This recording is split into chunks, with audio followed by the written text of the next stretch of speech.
Now, there are various theories of leadership. So this section, we are going to be looking at the various types of theories that have been contributed to the discourse about leadership.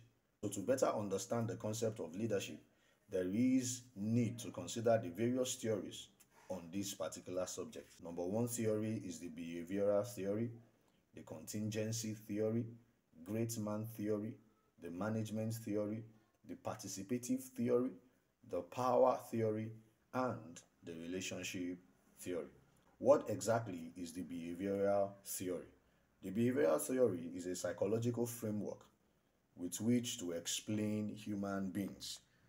The theory argues that success of a leader is based on their behavior rather than their natural attributes. Success of a leader is more on the traits they display, the attitudes they display, the character they display. This is what this theory is all about. It believes that leaders are made, they are not born. All right, there are two, but the behavioral theory is emphasizing that leaders are actually made, not born. It is also known as the style approach to leadership. It focuses on what leaders do and not their qualities. It's about what you do, not what you say. It's about what you do as a leader. Your attitude, like I said in the beginning, your attitude and every other thing, the way you approach people, the way you relate with people, the way you treat people, the way you make people feel, the way you approach your task, the way you approach your superiors, the way you approach your subordinates, the way you approach your contemporaries. These are all the things that are considered in the behavioral theory of leadership. It is based on the principle that behavior can be conditioned in a manner that one can have a specific response to specific stimuli. It is aimed at showing that leaders' behavior affects their performance, and different leadership behaviors could be appropriate at different times. What this theory is about is that there is no single style of leadership that fits all situations. So it emphasizes the need for leaders to have a retinue of different leadership capabilities so that they can be able to handle situations as they come. It is not just to believe that there is only one way to be a leader. Leadership styles will need to be fashioned to suit the particular situation that the leader finds himself or herself. And there are different levels of this behavioral theory.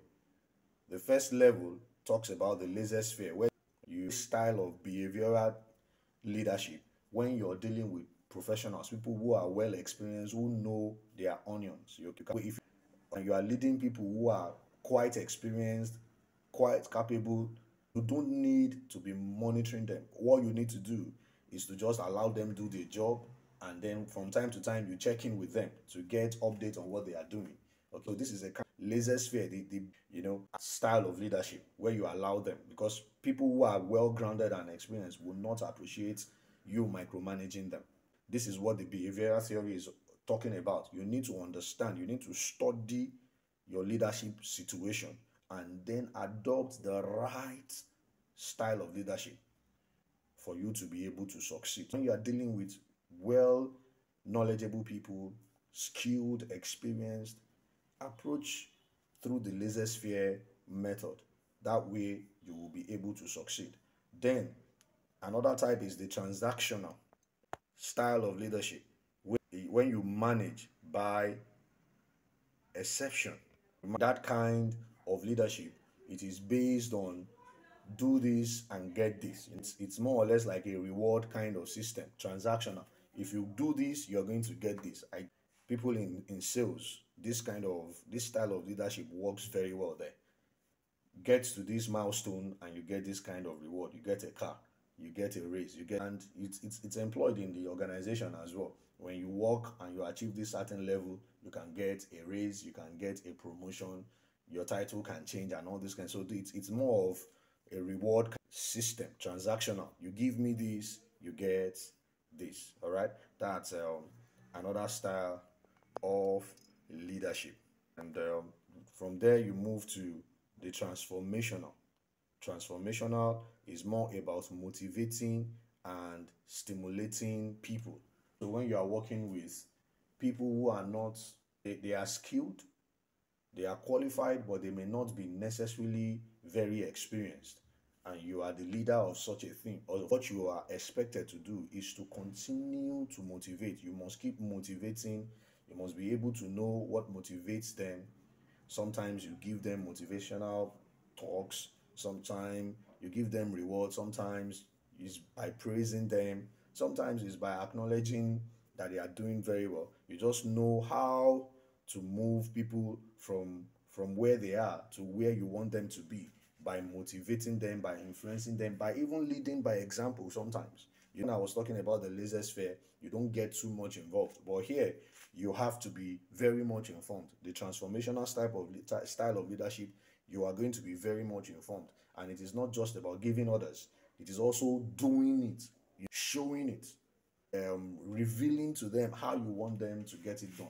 In transformational leadership, the leader, you have to be willing to roll up your sleeves and get into the mud with the people you're leading.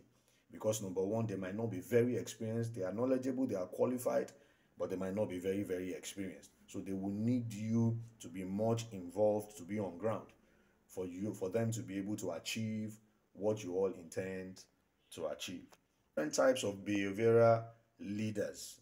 The behavioral leadership has different segments, different aspects. There are behavioral leaders who are people oriented leaders. Some are task oriented. People oriented is they invest a lot of their energy and resources on building relationship, making people feel good, making people feel comfortable around them, because they believe that once people are comfortable, then they will be able to lead them to achieve stated goals. Another approach could be task oriented. There are leaders who all they care about is get the job done. You don't have to be my friend. You don't have to know me. I don't have to know you. I don't even have to be friendly with you. Why we are together is for the purpose of the job. Let's get the job done. Simple. They are task oriented. Now, there are some who are participative leaders. Like I explained, when it comes to transformational leadership, you roll up your sleeves. You are not just giving instructions, you are getting involved. There are status quo leaders. They don't embrace change. They don't, anything change is a no for them. They want things to remain the way they are. This is how we do it here. Let's get it done. If you are hearing that from your leader all the time, that is a status quo leader. The laissez-faire leader is the same as the indifferent leaders. They just get it done. It doesn't matter. Just get me the result. Go ahead, go and get it. Do it your way. Do it however you want to do it. All I want is get me the result, right? And they are the dictatorial leaders. You must do as they say. You don't step out of the line. The way they want it done is the way you must do it. Don't step out of the line. Those are dictatorial leaders. Sound leaders are leaders who you can call them knowledge leaders. They are so much experienced. They have so much knowledge about the task, about the job at hand, and they don't hide it. They make it clear. You hear them, you don't know as I do. So when I'm speaking, you keep quiet. These are sound leaders, people who know, and they are so confident about what they know, and they will let everybody know that they know more than anyone else in the room. All right. Paternalistic leaders, more like your father. They are not just about the job. They want to know your family. They want to know how well you're doing. They want to know your plans. They want to know your personal plans. They want to know you beyond the office, the job, the task, the assignment. All right. Those are paternalistic leaders. Opportunistic leaders, wow, these are people who just take advantage of opportunities. When they see, it doesn't mean it is always negative, right? But they are able to read situations, they are able to read circumstances. And as soon as they find any opportunity, they see that there is a doorway to getting something done, they take advantage of it, use the resources, get the people to get it done. Sometimes it could be negative, sometimes it could be positive. depending on who the leader is, all right? Depending on the personality or the values of the leader. But they know how to read the mood, the situation, the current situation, and they learn how to take advantage of it. The country club leaders, these are very social. They pay attention, they lay emphasis on the social aspects of leadership, right? These are the various types of behavioral leadership that exist.